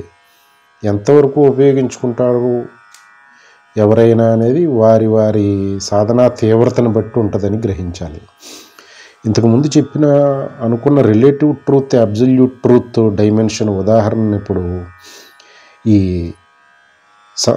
స్వామివారు భూమి మీదకి దేహం ధరించి రావాల్సినంత అవసరం ఏర్పడటానికి ప్రధానమైన కారణం పరధర్మం ఆచరణ ఎక్కువై అధర్మం పెచ్చిమీరుతున్నప్పుడు, ధర్మాచరణని చేస్తున్న వాళ్ళు ఇబ్బందులు పాలవుతున్నప్పుడు అని చెప్పి ప్రతిజ్ఞ చేస్తున్నారు. ఇప్పుడు ఇందాక చెప్పిన సూర్యుడు, భూమి, చంద్రుడు absolute truth and time as a relative truth. Relative truth అంటే చెట్టు ముందా విత్తనం ముందా అంటే ఎవరు ఏ పక్షం వహిస్తే అది సమంజసంగా అనిపిస్తుంది. అదే రిలేటివ్ ట్రూత్ యొక్క ప్రత్యేకత. దానికి ఫలితం తేలదు రిలేటివ్ ట్రూత్లో, రిలేటివిటీలో. కానీ అబ్సల్యూట్ వచ్చేటప్పటికి విత్తు ముందా చెట్టు ముందా అని దెబ్బలాడుకుంటే భూమి వచ్చి పక్కున నవ్విందంట. ఆ రెండు అప్పుడు మౌనం వహించినాయి. ఎందుకంటే ఆ రెండిటికి మూలాధారం భూమి. అంటే అబ్సల్యూట్ ట్రూత్ వచ్చి నుంచుంటే రిలేటివ్ ట్రూత్స్ మౌనం వహించవలసిన స్థితి వస్తుంది. అప్పటి వరకు ఇవి వాటి వేరంగాలు చేస్తూనే ఉంటాయి. అంటే ఇక్కడ స్వామివారు విధించినటువంటి స్వామివారి స్వస్వరూప స్థితి అయిన సచిదానందం, ఏకాత్మ అనేది ఒకటి ఉంది. ఆయన నుంచి ఉద్భవించిన వేదం, అందులో విధించిన వేద విహిత కర్మలు, అదే స్వధర్మం. అని చెప్పాను అనుకుంటే దీన్ని అబ్సల్యూట్ ట్రూత్ అనవలసి ఉంటుంది అన్నమాట. ఆ కార్పొరేట్ ఫౌండర్ చైర్మన్ కోణంలో మాట్లాడుకుంటే ఇదే vision and mission statement, master plan అనుకోవచ్చు. ఈ ఏకాత్మ, వేదం, వేదవిహిత కర్మ, స్వధర్మం ఇవన్నీ పర్యాయ పదాలు. దీనికే హెడ్ సచ్చిదానందం, ఈశ్వరుడు, అమ్మవారు అనుకున్నా, సచ్చిదానందం అన్నా ఏదైనా ఒకటే. దీన్నే విజన్ ఆర్ మిషన్ స్టేట్మెంట్ అనుకుంటే, ఇదే మాస్టర్ ప్లాన్ అనుకుంటే, ఈ పిక్చర్లో చూస్తున్నట్టు దాని కింద ఉన్న సబ్ ప్లాన్స్ ఉన్నాయి. కార్పొరేట్ టర్మినాలజీలో సబ్ హెడ్స్ అని అనుకోవచ్చు. పైది హెడ్ అనుకుంటే కిందవి బాడీ పార్ట్స్. కింద పైది ఓవరాల్ బాడీ కింద చూస్తే ఏవి ఆత్మని, వేదం, వేదవిహిత కర్మ, స్వధర్మం దీన్ని ఒక బాడీ అనుకుంటే, కింద లిస్ట్ చేసిన ఈ సబ్ ప్లాన్స్ అనన్నా, సబ్ హెడ్స్ అనన్నా బాడీ పార్ట్స్. ఇవి ఆ దేహాల్లో బాడీ పార్ట్స్ అని అనుకోవచ్చు. సమన్వయం చేసుకుంటానికి ఏమున్నాయి బాడీ పార్ట్స్? జాతి, వర్ణ, మత, కుల, దేశం, ఆశ్రమం, సాంప్రదాయం. ఇప్పుడు సమాజంలో ప్రధానంగా ఉన్న గ్రూప్స్ని ఇక్కడ లిస్ట్ చేసుకుంటే ఇవన్నీ ఆ పైన ఉన్న ఏకాత్మ యొక్క, దాని నుంచి ఉద్భవించిన వేదం యొక్క, వేదం వచించిన వేద విహిత కర్మ, అదే స్వధర్మం అని అనుకుంటే దానికి అనుసంధానంగా పనిచేయవలసిన సబ్ ప్లాన్స్గా ఉండాలి ఇవి. దేహంలో అంతర్భాగమైన బాడీ పార్ట్స్లా ఉండాలి ఇవి. అంటే sub plan should be inline to master plan. ఆ కార్పొరేట్ టెర్మినాలజీ ఆ చైర్మన్ మల్టిపుల్ యూనిట్స్ని, ఫంక్షనల్ యూనిట్స్ని పెడతారు. అవన్నీ కొలాబరేటివ్గా వర్క్ చేయటమే సంస్థ పనిచేయటం. సంస్థ పనిచేస్తుందంటే ఇవన్నీ కొలాబరేషన్, ఈ డిపార్ట్మెంట్స్ పనిచేయకపోతే సంస్థ లేదు. సంస్థ ఉందంటే ఈ డిపార్ట్మెంట్స్ ఉంటాయి. ఆ సంస్థకి ఒక మాస్టర్ ప్లాన్, ఒక విజన్ అండ్ మిషన్ ఉంటుంది. అది సంస్థ హెడ్ నుంచి అది కిందకి ఫ్లోట్ అవుతాయి. ఆ విజన్ అండ్ మిషన్ స్టేట్మెంట్కి అనుగుణంగా యూనిట్ హెడ్స్, ఆ ఫంక్షనల్ యూనిట్ హెడ్స్ వారి స్ట్రాటజీ ప్లానింగ్ డెరైవ్ చేస్తారని అనుకుందాం. అలాగే ఇప్పుడు ఈ జాతి, వర్ణ, మత, కుల, దేశం, ఆశ్రమం, సాంప్రదాయం ఇవి సబ్ పార్ట్స్, సబ్ ప్లాన్స్ కింద ఉండాలి, లేదా సబ్ హెడ్స్. దేహంలో అంతర్భాగమైన దేహం యొక్క అవయవాలుగా ఉండాలి. అప్పుడే ఈ హోల్ సిస్టమ్ కొలాబరేటివ్గా, హోల్సమ్గా వర్క్ చేస్తుంది. ఇప్పటి దేశకాలమాన పరిస్థితుల్లో గమనించుకుంటే ఈ బాడీ పార్ట్స్ దేనంతటా అవి స్వతంత్ర ప్రతిపత్తి గలవిగా, అవి ఒక అవయవం అయి ఉండి దేహంలా బిహేవ్ చేయటం మొదలుపెట్టినమాట. అది ఒక సబ్ ప్లాన్ అయ్యుండి మాస్టర్ ప్లాన్ని కాదని ఇదే మాస్టర్ ప్లాన్గా బిహేవ్ చేయటం మొదలుపెట్టినమాట.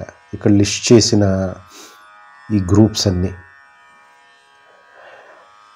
ఇప్పటి దేశకాలమాన పరిస్థితుల్లో జరుగుతున్న ఘోరాది ఘోరమైన సన్నివేశాలు, స్థితులు, ప్రమాదాలు, భయానకమైన పరిస్థితులు అన్నిటికీ కారణం ఇదని స్పష్టంగా గ్రహించవచ్చు. కింద చూస్తే in sync to God, not in sync to God టేబుల్ని చూస్తే ఈ జాతి, వర్ణ, మత, కుల, దేశం, ఆశ్రమం, సాంప్రదాయం ఇవన్నీ కూడా ఎప్పుడు ఇన్సింక్ టు గాడ్ అంటే ఆత్మని, లేదంటే స్వధర్మం అని, లేదంటే ఈ వేదం అని, అది చెప్పిన వేద విహిత కర్మని ఏదైనా అనుకోవచ్చు. భక్తిపరంగా చెప్పుకుంటే ఇష్టదైవం, జ్ఞానపరంగా చెప్పుకుంటే సచ్చిదానందం, ఆత్మ అని. Not in sync to God ఎప్పుడవుతాయి? ఈ జాతి, వర్ణ, మత, కుల, దేశ, ఆశ్రమం, సాంప్రదాయం, పరధర్మాన్ని ఆచరించినప్పుడు. ఇంతే. ఇంత హోల్సమ్, ఇన్ని డైమెన్షన్లో ఈ పలు విధాలుగా భగవానుడు చెప్తూ పరితపన పడుతున్నారు. ఇంకా అప్పుడే 4వ అధ్యాయం జ్ఞాన కర్మ సన్యాస యోగం నడుస్తుంది. ఇంకా చాలా అధ్యాయాలు ఉన్నాయి. ఎక్కడ ప్రతి శ్లోకంలోనూ ఇదే ఆవు కథ నడుస్తుంది స్వామిది. పలు విధాలుగా చెప్తే ఏదో ఒక విధానంలో వారి చైతన్య స్థాయికి అనుగుణంగా ఉన్న ఏదో ఒక విధానం వారికి తారసిల్లి దానివైపు అది బీజం నాటుకుని మొలకెత్తుతుందని స్వామివారి తపన. ఒకళ్ళకి దక్షిణామూర్తి మౌనం వహించి కూర్చుంటే ఆ బీజం మొలకెత్తింది సనక సనందనాథులకి. 18వ అధ్యాయం దగ్గరికి వచ్చేటప్పటికి ఒకళ్ళకి ఇన్ని బీజాలు 17 అధ్యాయాల్లో వేసిన బీజాలు 18వ అధ్యాయంలో మొలకెత్తచ్చు ఒకళ్ళకి. అందుకని ఎక్కడ శ్రమని చూడకుండా one time user manual, instruction manual ఈ యోగాన్ని రచించి పెట్టేశారు. వీళ్ళకి అందించాలి, వాళ్ళకి అందించాలని కంగారు తపన ఏం ఉండదు స్వామికి. ఎప్పుడో ఎన్ని జన్మ చక్ర పరంపరలో ఎన్ని జన్మలో గడిచిన తర్వాత తొంగి చూడటం ఖాయం. అది ఎవరి చైతన్య స్థాయిని బట్టి, ఎవరి సాధనా తీవ్రతను బట్టి వారు ఈ యోగం వైపు తొంగి చూడాల్సిందే. తొంగి చూడి ఆ నిరంతర జ్ఞానగంగా ప్రవాహం నుంచి గ్లాస్తో తీసుకుంటారా, చెంబుతోనా, బకెట్టా అనేది వారి వారి సాధనా తీవ్రత మీద ఉంటుంది అంతే. భగవానుడు ఏ విధమైన ప్రాధాన్యత కానీ పక్షపాతం కానీ చూపించరు. దీన్ని అందించాలని తపన లేదు, అందించకూడదని ఈ ధ్యాస లేదు. నిర్లిప్తుడుగా ఉంటారన్నమాట. వన్ టైం అందించినప్పుడు మటుకి ఇంత విస్తారంగా, ఇంత వివరంగా అందించేశారంతే. ఇదే యోగం అనాదిగా ఆ రిలే రేస్లో బ్యాటన్ స్టిక్ చేతులు మారినట్టుగా ఈ గురు పరంపరాగతంగా అది ఎందరో మహాత్ములు వచ్చి ఎన్ని విధాలుగా చెప్పినా అది ఇంతకుముందు అనుకున్నట్టు ఏ ఇద్దరి యొక్క ఇచ్ఛాశక్తి, జ్ఞానశక్తి, క్రియాశక్తులు ఒకలా ఉండవు. గోల్ మటుకి అందరిది ఒకటే. అది ఆ త్రిగుణాలు, ఆ మహాశక్తి ఏ విధంగా ప్రేరేపించి వీరి ద్వారా కర్మ చేయించాలో ఆ విధంగా ప్రేరణ జరుగుతుంది. వీరు ఆ విధమైన మార్గాన్ని ఎన్నుకుని ఇదే యోగం, ఇదే అంతరార్థం, ఇదే అండర్లయింగ్ ఫిలాసఫీ, ఇదే చెప్పే విధానం, చెప్తున్న ఆ వివరణ ఎంత వివరణతో చెప్తున్నారు. భగవాన్ రమణులు నిన్ను నువ్వు తెలుసుకో అని వదిలిపెట్టిన ఇక్కడ భగవంతుడు ఇంత విస్తారంగా శ్రీకృష్ణ భగవానుడు చెప్పిన, షిరిడీ సాయి చిన్న చిన్న పిట్టల కథల రూపంలో చెప్పిన, సత్యసాయి ఈ సర్వీస్ లవ్ ఆల్ సర్వాల్ అని చెప్పిన అంతర్లేని అంతరార్థం ఇదే యోగం. ఇది వేరే యోగాన్ని తీసుకొచ్చి పెట్టడానికి దారి లేదు, అవకాశం లేదు. కారణం ఇది ఆ ఏకాత్మ నుంచి ఉద్భవించిన పరమానంద స్థితికి జీవుణ్ణి చేర్చే అఖండ జ్ఞానం. దానికే వేదం అని పేరు పెట్టారు. ఈ యోగానికి పెట్టిన పేరే వేదం అని అనుకోవచ్చు. ఇక్కడ భారత ఇతిహాసంలో భగవద్గీతని ఎలా పేరు పెట్టారో అంటే భగవానుడు అనాదిగా సూర్యుడికి చెప్పి అక్కడి నుంచి గురు పరంపరాగతంగా యుగాల తరబడి అందుతూ వస్తుంది. పలు రకాలుగా, పలు విధాలుగా. కొందరు దీనికి వ్యాఖ్యానాలు రాసి బోధించిన, ప్రకరణ గ్రంథాల రూపంలో బోధించిన, కావ్యంలాగా బోధించిన, ఏకవాక్యంలో బోధించిన, వివరణాత్మకంగా బోధించిన, ఏ మహాత్ములు అనాదిగా యుగ యుగాలుగా బోధించిన అండర్లయింగ్ కరెంట్ ఇదే. ఇది సచిదానంద జ్ఞానం, ఏకాత్మ జ్ఞానం, స్వస్వరూప జ్ఞానం. ఇది ఒకలాగానే ఉంటుంది. చెప్పే విధానం పలు రకాలుగా ఉండొచ్చు. దానికి కారణం సాధకుని చైతన్య స్థాయిలు, దేశకాలమాన పరిస్థితులు, వీటిని బట్టి ఆ మహాత్ములు ఎన్నుకున్న మార్గము, తీరు, వివరణ పలు విధాలుగా ఉండొచ్చు. యోగం అనేది ఒకటే. ఆ భగవాను నుంచి ఉద్భవించిన ఈ యోగానికి, ఈ యూజర్ మాన్యువల్, ఇన్స్ట్రక్షన్ మాన్యువల్కి దానికి వేదం అని పేరు పెట్టారనుకున్నా తప్పులేదు. ఆ వేదంలో భగవానుడు హృదయాన్ని గ్రహించి ఋషులు దార్శనికతతో వచించినదే వేదం అని అనుకోవచ్చు.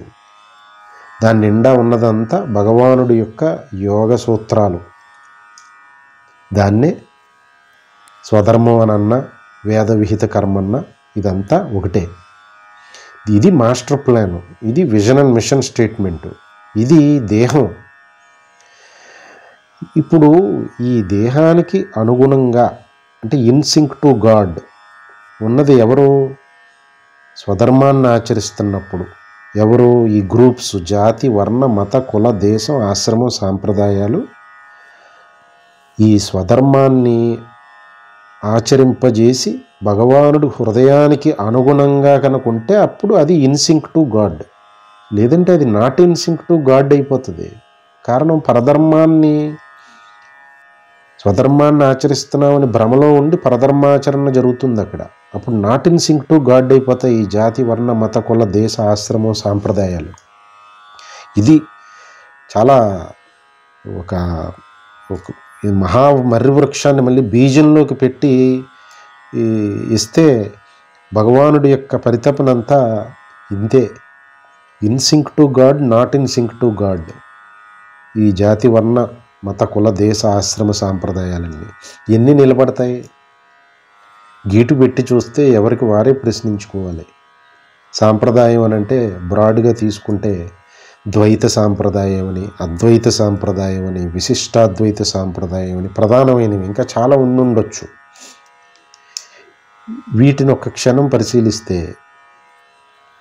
ద్వైతం, అద్వైతం, విశిష్టాద్వైతం చరిత్రను చూసుకుంటే గొప్ప గొప్ప ఈ సాంప్రదాయానికి ఆచార్యత్వం వహించిన, గురుత్వం వహించిన మహాత్ముల మధ్యనే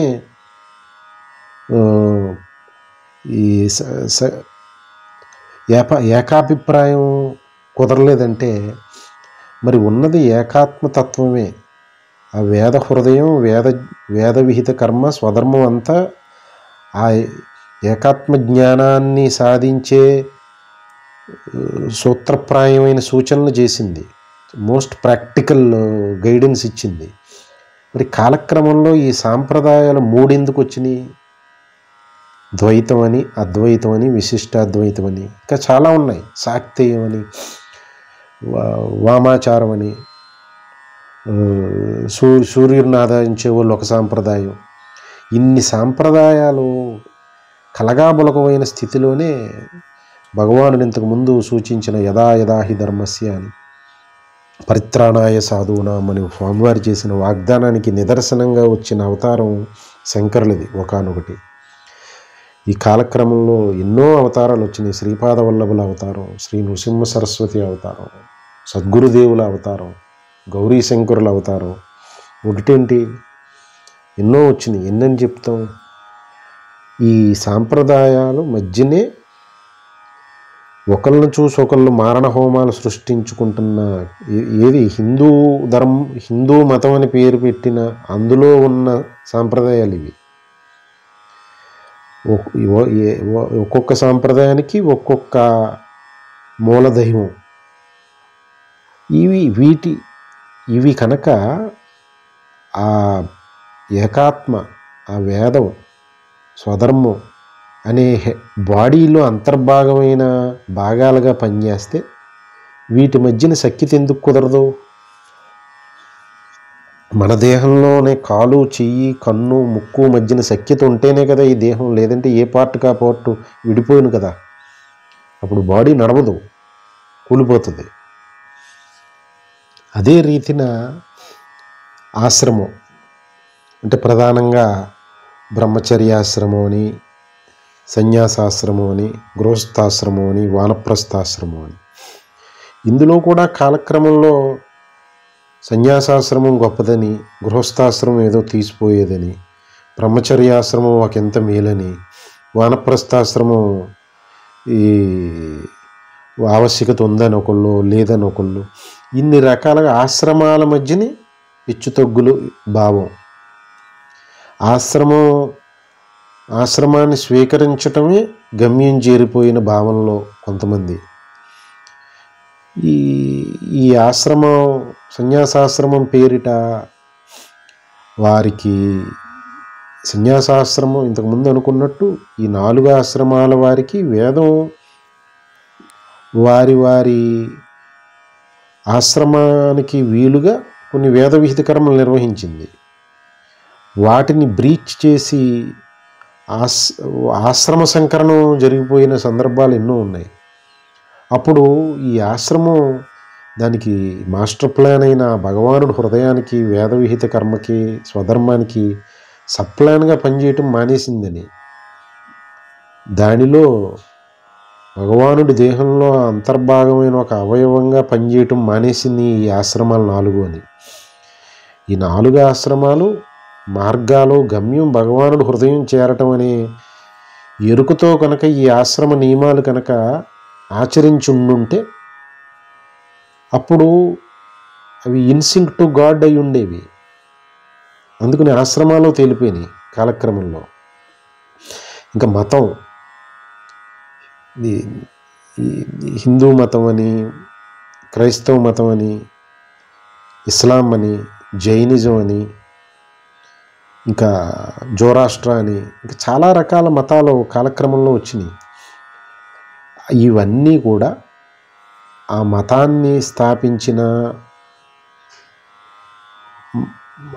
మతానికిన్న ఆది ఆచార్య పురుషుడు, గురువు ఎవరైతే ఉన్నారో వారు ఈ భగవంతుడి యొక్క హృదయాన్ని గ్రహించి మొదలుపెట్టున్న కాలక్రమంలో అవి డైల్యూట్ అయిపోయినాయి.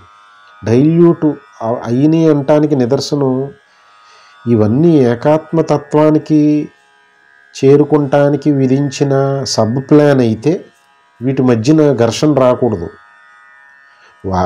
అప్పటి దేశకాలమాన పరిస్థితులను బట్టి, ప్రజల చైతన్య స్థాయిని బట్టి మహాత్ములు ఆ హోల్ పెద్ద మాస్టర్ ప్లాన్, వేదం అనే పెద్ద మాస్టర్ ప్లాన్ నుంచి ఒక సబ్సెట్ తీసుకుని అప్పటి దేశకాలమాన పరిస్థితులకి అనుగుణంగా ఆచరణయోగ్యంగా ఉండటానికి ఒక చిన్న సబ్సెట్ని గ్రూప్ చేసి దానికి ఒక మతం అని పేరు పెడితే, ఇది మాస్టర్ ప్లాన్కి అనుగుణంగా ఉండుంటే ఏ మతానికి ఆ మతం, వీటి మధ్యన విద్వేషం రావడానికి, మారణహోమాలు జరగడానికి వీలు లేకపోను. మరి అటువంటి పరిస్థితి ఇప్పుడు దేశకాలమైన పరిస్థితుల్లో కనపట్టలేదంటే ఈ మతాల యొక్క హృదయం దెబ్బతింది ఎక్కడో కాలక్రమంలో. ఈ అహంకారం యొక్క, ఈ అజ్ఞానం యొక్క శక్తి ఎలాంటిదో భగవానుడు పలు విధాలుగా సూచిస్తూ వచ్చారు. ఇప్పటికే ఇంకా ముందు ముందు ఎన్నో విధాలుగా సూచిస్తారు. ఆ అజ్ఞానం యొక్క చేష్టలు, అహంకారం యొక్క చేష్టలు, పరధర్మపు పాలైన బతుకులు, గురుత్వం వహించడానికి సిద్ధపడినా, ఆచార్యత్వం వహించడానికి సిద్ధపడినా ఇలాంటి దుష్పరిణామాలే వస్తాయన్నమాట కాలక్రమంలో. మతం డైల్యూట్ అయిపోయింది. ఇంకా కులాల సంగతి చెప్పక్కర్లేదు. ఒక కట్టుబాట్లకి, ఒక ఆచార వ్యవహారాలకి ఈ ఈ భగవానుడు హృదయం అయిన వేదం, వేద విహిత కర్మ స్వధర్మం నుంచి మతం వస్తే, మళ్ళీ ఆ సబ్సెట్ కింద మతం వస్తే, ఆ మతం నుంచి సూపర్ సబ్సెట్ కింద కులం, ఏ జాత్ కొంతమంది గ్రూప్ ఆఫ్ పీపుల్ వారి ఆ కట్టుబాట్లు, దేశకాలమాన పరిస్థితులను బట్టి వారి కట్టుబాట్లు, ఆచార సాంప్రదాయాల్ని నిర్వచించుకుని దానికి కులం అని పేరు పెడితే, ఈ కులం అనే సూపర్ సబ్సెట్ ప్లాన్ మాస్టర్ ప్లాన్కి అనుగుణంగా ఉండుంటే ఈ కులాల మధ్యన కుమ్ములాట్లు ఎందుకు వస్తాయి? కులం డైల్యూట్ అయిపోయింది. జాతి అంటే ఈ జాతి వర్ణాన్ని కాస్త కలిపి చూసే ప్రయత్నం చేస్తే, ఇప్పటి వేద హృదయం నాటి వర్ణాశ్రమాలని ఒక్క క్షణం ఆపితే, ఇప్పటి 100, 200, 300 సంవత్సరాల క్రితం ఉన్న దేశకాలమాన పరిస్థితుల్లో తెల్లవారని, నల్లవారిని జంతువులతో సమానంగా చూడటం ఈ తెల్లవారు అనబడేవాళ్ళు. ఆ విధమైన ఇవి అంతటి హీనాదిహీనంగా మనుషుల మధ్యనే వచ్చిన అడ్డుగోడలకి ఇవి ఒక సబ్ ప్లాన్, మాస్టర్ ప్లాన్కి అనుబంధంగా లేకపోవటం వల్ల వచ్చిన విభేదాలని సుస్పష్టంగా ఉండి ఆ రకమైన వర్ణం తేలిపోయింది. ఈ జాతులు తెల్ల జాతి, నల్ల జాతి, తెల్లవర్ణం, నల్లవర్ణం అని. తర్వాత వచ్చిన బ్రాహ్మణ, క్షత్రియ, వైశ్య, శూద్ర వర్ణాశ్రమం ప్రకారం చూసుకుంటే ఇవి వేదం ముందు చెప్తారు స్వామి. అది ఏ హృదయంతో వేదంలో ఈ వర్ణాశ్రమాలు సూచింపబడ్డాయి అంటే ఇవి క్షాత్రం అంటే దేహదారుఢ్యం, మనోదారుఢ్యం పాలించగల సామర్థ్యం ఉన్నవాళ్ళు, బ్రాహ్మణ్యం ఏంటి, శూద్రత్వం ఏంటి, ఈ వైశ్యుల విధానం ఏంటి, ఇవన్నీ వివరంగా చెప్తారు. దాని గురించి ఇక్కడ మాట్లాడుకోకర్లేదు. కాలక్రమంలో ఈ బ్రాహ్మణ, క్షత్రియ, వైశ్య, శూద్రుల మధ్యని ఆధిపత్య ధోరణి ఎందుకు వచ్చింది? వీరు మమ్మల్ని తక్కువగా చూస్తున్నారు, వారు ఎక్కువగా మసులుకుంటున్నారు, సమాజంలో మాకు ప్రాధాన్యత లేదనే ఒక భేదాభిప్రాయాలు ఎందుకు వచ్చినాయి అంటే వర్ణాశ్రమాలు తేలిపోయినాయి కాలక్రమంలో. అంటే దేనికవి స్వతంత్ర ప్రతిపత్తి గలవుగా దేహంలోని ఒక అవయవం అని మరిచి భగవంతుడి master plan, vision, mission statement ఒకటి ఉంది, దానికి అనుగుణంగా మనం పనిచేసి భగవంతుడి యొక్క హృదయాన్ని చూరగొనాలి, జీవిత లక్ష్యమైన స్వస్థితిని చేరుకోవాలని మరిచి ఈ వర్ణాశ్రమాలు ఈ ఒకదాని మధ్యన ఒకటి పోటీపడి వర్ణాశ్రమ వ్యవస్థ దెబ్బతినేసింది. అది ఆ విధంగా తేలిపోయింది. మతం, కులం తేలిపోయింది. ఇంకా దేశాల మధ్యన ఈనాటి జరుగుతున్న భీకరమైన యుద్ధాలు, ప్రపంచ యుద్ధాలు దేన్ని సూచిస్తున్నాయి? ఈ దేశం భౌగోళిక పరిస్థితులను బట్టి భూమి కాలక్రమంలో అది న్యాచురల్గా స్పాంటేనియస్గా జరిగిన విభాగం మూలాన్ని ఆ ప్రదేశాన్ని వారు ఒక స్వయం ప్రతిపత్తితో పాలించుకుని ప్రజల సంక్షేమాన్ని వారిని అవసరాలని చూడటానికి ఒక ప్రభుత్వాన్ని ఏర్పాటు చేసుకుని ఒక దేశం పలు దేశాలుగా ప్రపంచం నడుస్తున్నా అందులో తప్పు లేదు. కానీ దేశాల మధ్యన యుద్ధం, మారణ హోమాలు జరుగుతున్నాయంటే ఇవి ఆ భగవంతుడి యొక్క హృదయాన్ని, మాస్టర్ ప్లాన్, విజన్, మిషన్ స్టేట్మెంట్ని మర్చిపోయి,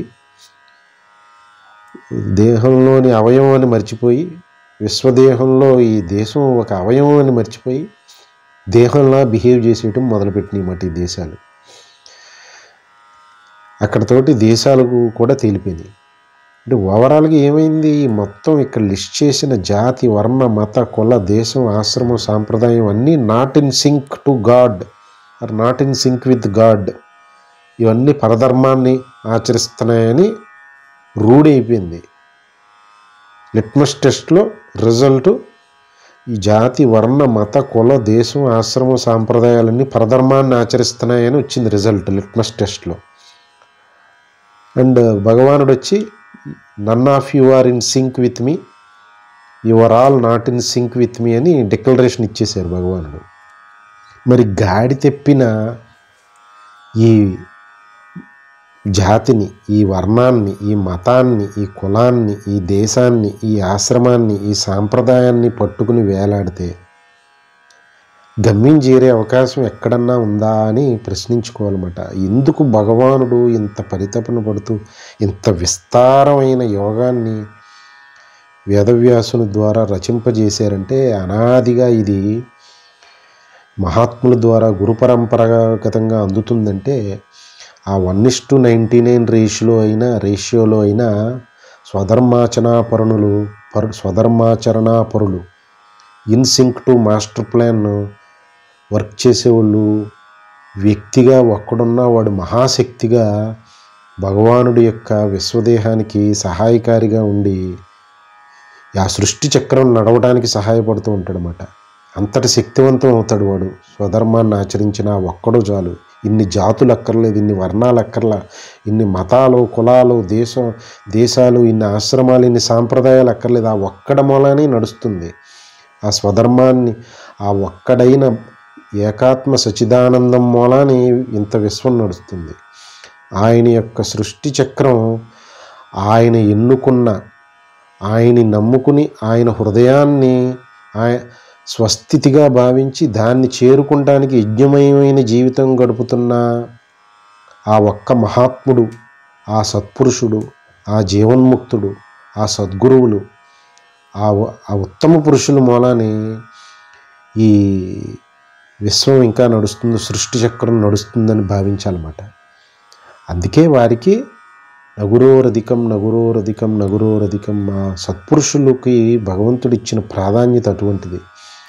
కర్మను ఆచరిస్తే చాలు. వారు ఏ విధంగా నేను నా స్వధర్మం నేను ఏది విధించానో నా హృదయం అది, దానిని విశ్వాసంతో కర్తృత్వ భావం లేకుండా, ఫలాపేక్ష లేకుండా, ఫలానికి కారణం చేసుకోకుండా స్వధర్మాన్ని ఆచరిస్తే చాలు. అది నా పని నువ్వు చేస్తున్నావు కాబట్టి, నిన్ను చూసుకోవలసిన బాధ్యత నాది కాబట్టి, నిన్ను నా అంతటి వాడిని చేసి మళ్ళీ నీకు నీ స్వస్థితిని అంటే నా స్థితిని నీకు ఇచ్చి నా అంతటి వాడిని చేసి జన్మ పరంపరా చక్రం అనే ఈ నరకయాతన నుంచి నిన్ను తప్పిస్తానయ్యా అని చెప్పి స్వామివారు మొత్తుకుంటామాట. ఇదంతా అంటే ఇక్కడ అబ్సల్యూట్ ట్రూత్ అంటే ఏకాత్మయే, సచ్చిదానందమే, భక్తిపరంగా ఈశ్వరుడు, అమ్మవారే, నారాయణుడు, లక్ష్మీదేవియే అబ్సల్యూట్ ట్రూత్. అంటే ఆ సచ్చిదానందం లేదా ఏకాత్మ లేదా స్వస్థితి, దానికి ఇదే అబ్సల్యూట్ ట్రూత్. మరి ఆయన యొక్క విశ్వదేహంలో అంతర్భాగమైన అవయవాలు ఈ అబ్సల్యూట్ ట్రూత్కు అనుగుణంగా నడుచుకున్నప్పుడు ఆ విశ్వదేహం,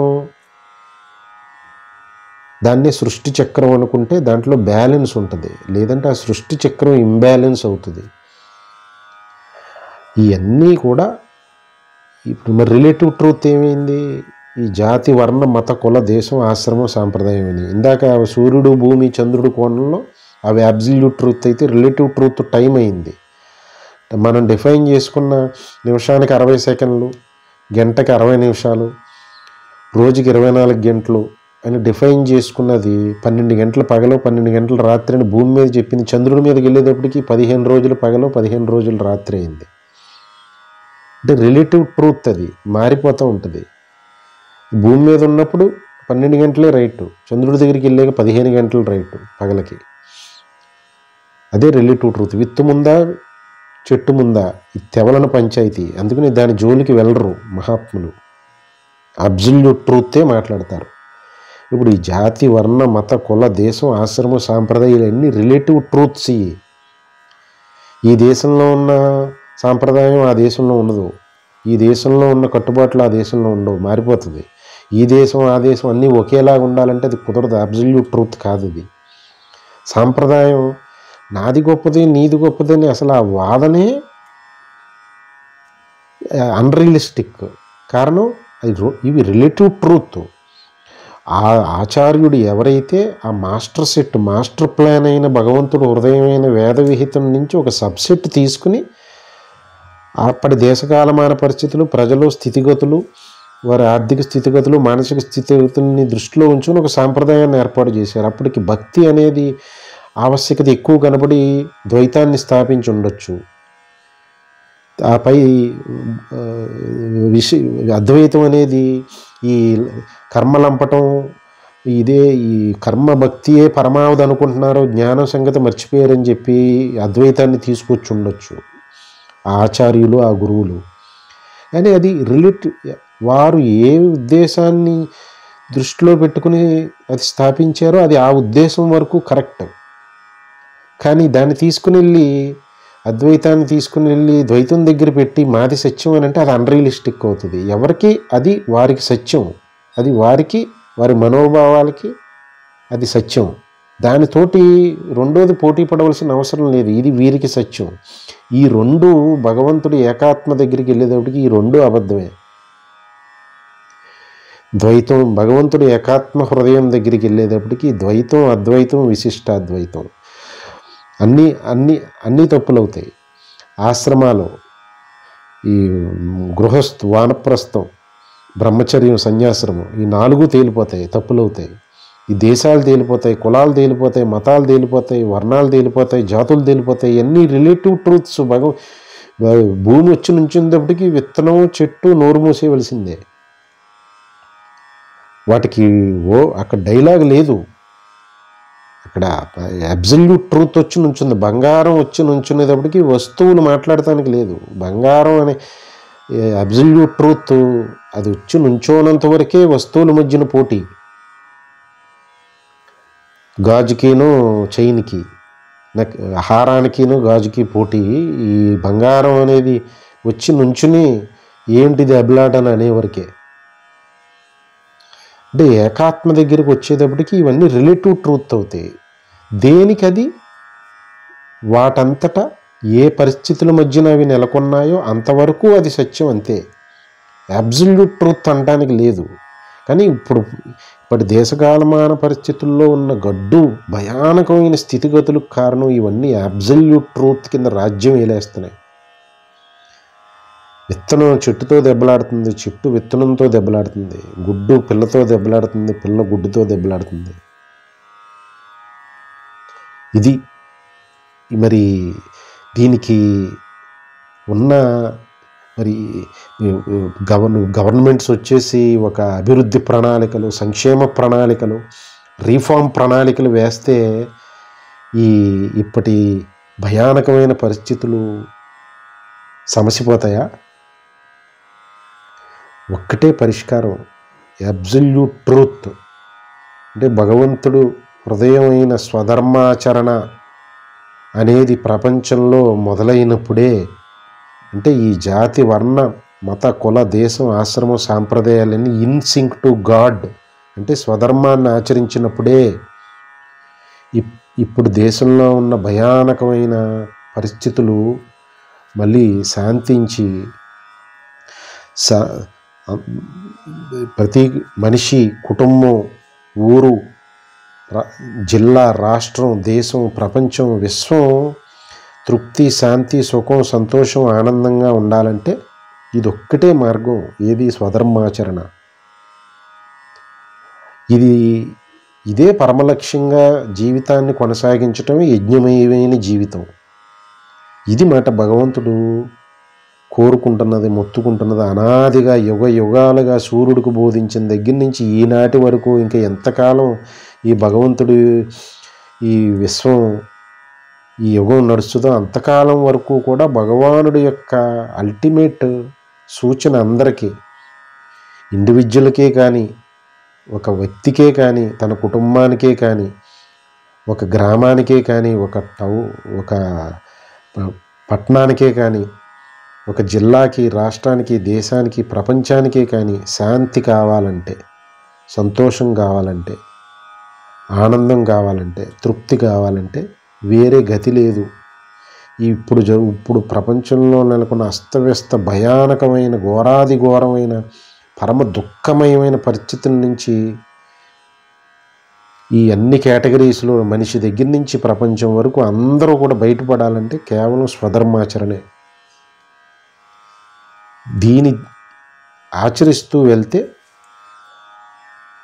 ఈ జీవిత పరమలక్ష్యమైన ఆత్మజ్ఞానాన్ని సిద్ధింపు చేసుకుని ఈ లోపు భగవంతుడు ఇంతకుముందు సూచించినట్టు యజ్ఞం చేసి యజ్ఞమయమైన జీవితం గడిపి ఒకరినొకరు తృప్తిపరుచుకోండి అని అన్నది, ఆ సహాయ సహకారాలు వెళ్ళి విరుస్తాయి.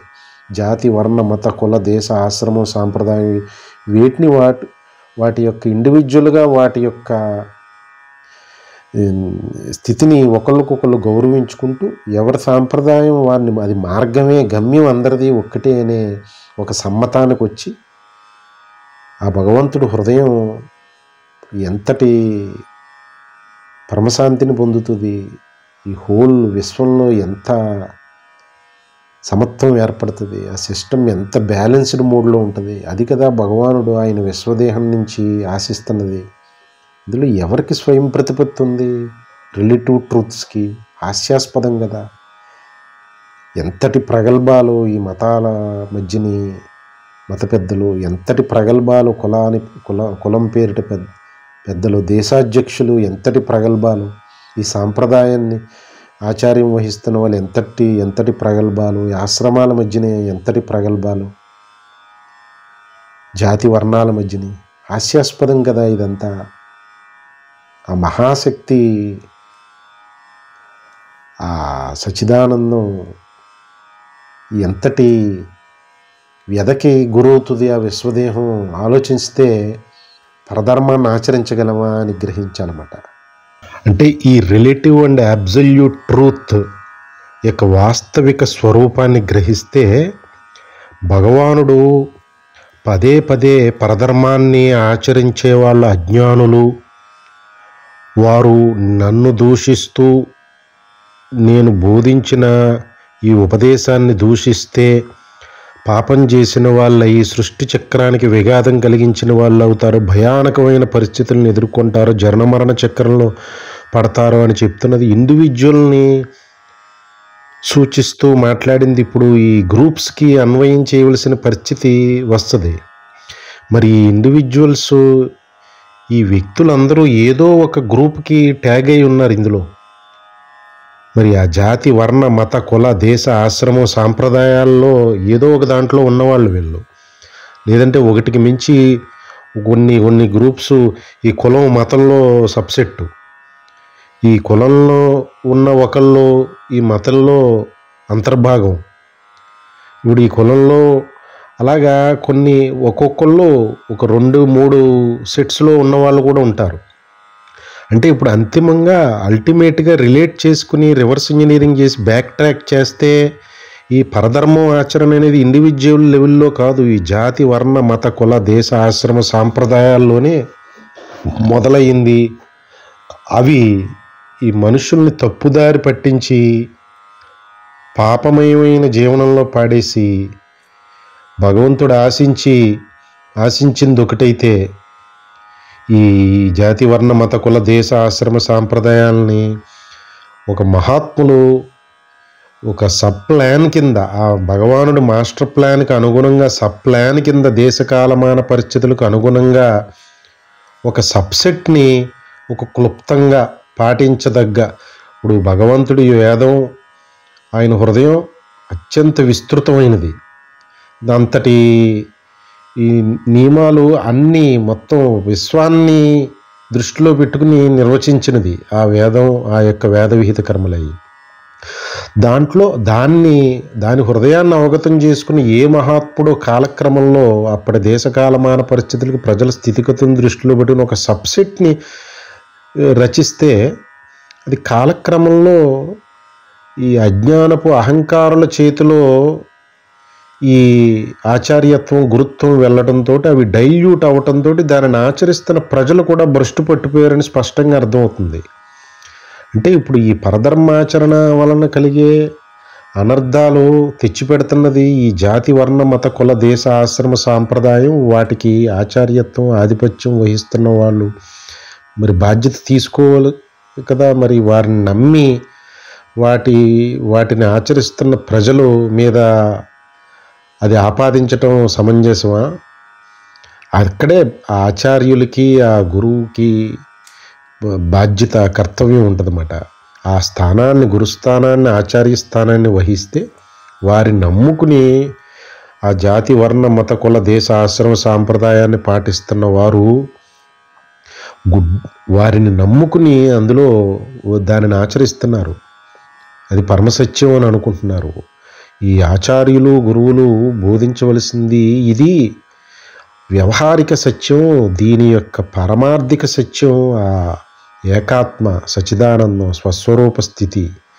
అది దాని నుంచి ఉద్భవించిన వేదం, వేద విహిత కర్మ, అదే స్వధర్మం. దానికి అనుగుణంగా ఒక సబ్సెట్ చేసాం. దీనిని ఆచరిస్తే ఇది ఒక మార్గంగా ఆ గమ్యానికి చేరుస్తుందని ఇంతటి బ్రాడ్ మైండ్, ఓపెన్ మైండ్, ట్రాన్స్పరెన్సీతో చెప్పవలసిన ధర్మం వీటికి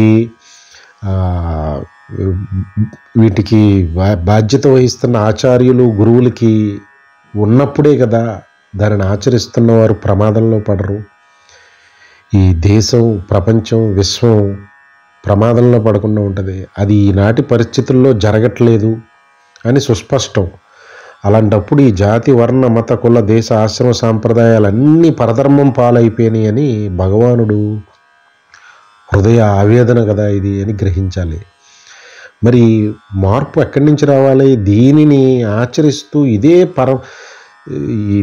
వీటంతట ఇవి ఏ మతానికి ఆ మతం, ఏ కులానికి ఆ కులం, ఏ దేశానికి ఆ దేశం స్వతంత్రంగా స్వయం ప్రతిపత్తి కలదిగా బిహేవ్ చేసేస్తుంటే ఇంకా భగవానుడు ఈ ఈ యోగం భగవంతుడు ఆ కాలక్రమంలో లుప్తం అయిపోయిందంటే ఎందుకు అవుతుంది? ఈ గ్రూపుల వల్లే కదా. ఈ సబ్ ప్లాన్స్, ఈ దేహ అవయవాలు బాడీగా బిహేవ్ చేయటం మొదలెట్టినాయి. ఈ సబ్ ప్లాన్స్ మాస్టర్ ప్లాన్ని పక్కన కొట్టిపారేసి మాస్టర్ ప్లాన్లుగా బిహేవ్ చేయటం మొదలుపెట్టినాయి. వీటికి అంత శక్తి ఉంటుందా? 10 మీటర్ల తాడుతో కట్టురాడ్డు కట్టబడినవి ఇవన్నీ. వీటికి అంత శక్తి ఎక్కడుంటుంది? వీటిని ఆచరిస్తున్నవారు వాటిలో కనుక నిష్పక్షపాతం, ఆ నిజమైన ఆ మాస్టర్ ప్లాన్కి అనుగుణంగా ఇవి లేకపోతే, వీటిని గుడ్డిగా నమ్మితే ఎంతటి ప్రమాదం, అగాధం, లోయలో పడిపోతారు కదా. కుక్క తోక పట్టుకుని గోదావరి ఈదిన చందాని గమ్యం చేరగలరా? అంటే మూలాల నుంచి రివర్స్ ఇంజనీరింగ్ బ్యాక్ ట్రాక్ చేసుకుని గ్రహించాలి. ఇండివిజువల్స్ దగ్గర నుంచి జాతి, వర్ణ, మత, కుల, దేశ, ఆశ్రమ, సాంప్రదాయం, వాటికి ఆధిపత్యం వహిస్తున్న వాళ్ళు, వాటికి బాధ్యత వహిస్తున్న వాళ్ళు, వాటి ఆచార్యులు, వాటి గురువులు, ఇక్కడ నుంచి మార్పు వచ్చినప్పుడు ఆ ప్రజల వరకు అది చేరి భగవంతుడు పరితపన పడుతున్న స్వధర్మాచరణ జరిగి, ఇవన్నీ ఇన్సింక్ టు గాడ్ స్వధర్మం ఆచరించినప్పుడు, not in sync to God or Atman పరధర్మం ఆచరిస్తే, దీన్ని గ్రహిస్తే స్వధర్మం ఎంత స్పష్టతనిస్తుంది, ఏది పరధర్మం ఎంత స్పష్టతనిస్తుంది. ఇది కదా భగవానుడు స్వధర్మం అని, జీవిత లక్ష్యం అని, దీన్ని ఆచరించండి చాలు గమ్యం నేను చేరుస్తానని పరితపన పడుతున్నది. ఆలోచించటం ప్రతి ఒక్కళ్ళ కర్తవ్యం కదా. సనాతన ధర్మ పరులు అని అంటున్నప్పుడు సర్వం శ్రీ సద్గురార్పణమస్తు. జై గురుదత్త.